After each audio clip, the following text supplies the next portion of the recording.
Mutalisk doing that, but keeping the tank count low means your ground army should be able to reach your opponents. I mean, when you see 12 to 16 tanks and you don't have a good flank, you're done for. So I definitely think trying to keep the tank count low is crucial for dimaga, and he's doing a good job of it. Now, dimaga is up 2-1 in this best of 5 series. Is that correct? I believe he's up 2-1, right, Snoopy?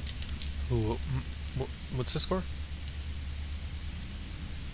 Dimaga's up 2-1. I was just double checking. I'm pretty sure. So, I'm yes. 100% positive, actually, thinking about it. Yeah. So, you know, Morrow has to come in here. He's got to win this game. It looks as though he's killing those structural rocks. Snoopy, take over for me for about... Oh, no, maybe not. Mutalisk coming in. Not going to be doing a whole lot. I'm starting to get that whole yawning thing going on in my head where it's like, oh, I'm tired. Even though I'm not tired, it's just when I talk too much, it happens. I start yawning. I don't know why. And if anybody can fix that, let me know. And we do see Mutalisk coming in, picking off about 5 Marines there. And a couple bunkers actually being thrown down for Morrow as the Mutalisk come in trying to pick off a tech lab. I think they're going to be able to here. Oh, are they going to be able to pick off some Marines? Yes, they are. And the tech lab getting out of there just fine. So great job by dimaga here in the sensor tower. You know, Morrow... I've seen him use sensor towers so often, and a lot of times you don't really see Terrans use them. I think they're fantastic, especially when dealing with Mutalisk harass such as this. You know, it gives you the heads up when the mutas are coming in. You can do what you can. Actually, look at the destructible rocks at dimaga's third. Just, it sucks. Those armor of 3 versus the Zergling attack of 5 means it's going to take so long to kill those destructible rocks. And command center being floated over to the third. And I didn't quite see what the Mutalisk picked off there, but it looked like they picked off a bunker or something. And Marines coming forward trying to stop these Mutalisks, but it's not going to do a whole lot.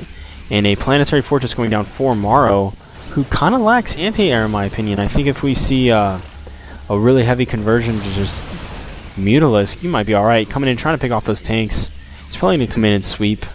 Try to get one more. Ooh, these SCVs are not looking good right now. They got to be very careful with them. Morrow throwing down a missile turret or 2.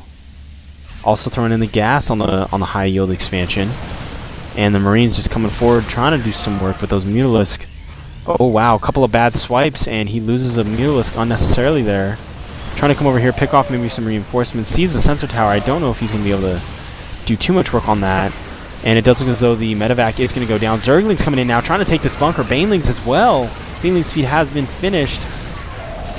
And it does look as though the Mutalisk count for dimaga is dwindling down to only 8 Mutalisks. Maybe a bit of a misstep there. I take it back. He's down to 7 now with 2 of them in red HP. The exchange right there, do you think that was beneficial or disadvantageous for the Zerg player? Snoopy? Well, he did get a bunker and a whole bunch of Marines, but he lost most of his mutas. But he also interrupted the high yield production. He took out a good number of SCVs. So I'd say, I would probably say that they broke even.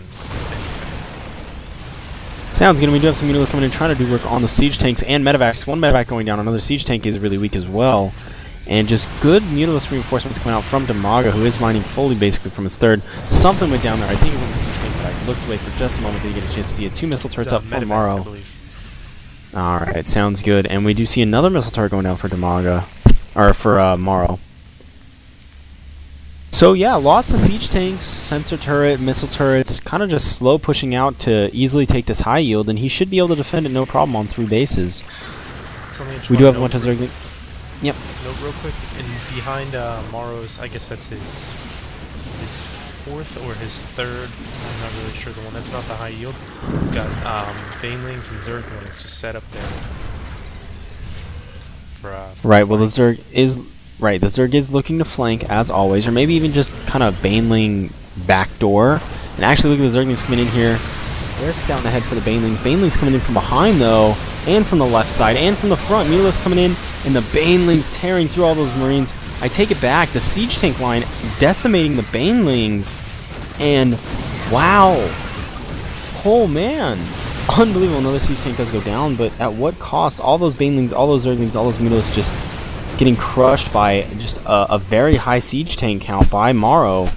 And it looks like that might be enough to be able to push out. The Zerg trying to take a 4th. It's almost done, but I think he's going to have trouble holding his 3rd right here.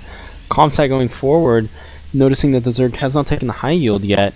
More banelings being produced, but dimaga maybe a little behind right here. Those siege tank lines, I mean, when you have 6, 7, 8 siege tanks, it's brutal. I thought he would need at least 12 or 13 before they really became as effective as they showed right there, but wow, I mean, we do know siege tanks are coming in with a nerf in the upcoming patch, and maybe that's why. I've always felt siege tanks were weak, if not at best balanced, and we do have a lot of banelings coming in from behind, and they're just not doing work on these siege tanks. GG coming up from dimaga, wow! I mean, I understand you lost your third, but you at least had a different third coming up, although then again the Terran was on 4 bases and did have a pretty commanding lead.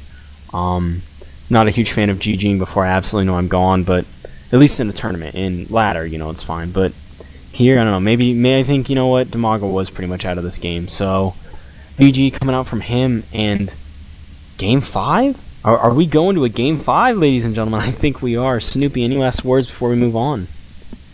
No, it's just, I'm good. I'm ready. The last game. Alright, guys, well, Game 5 coming up next.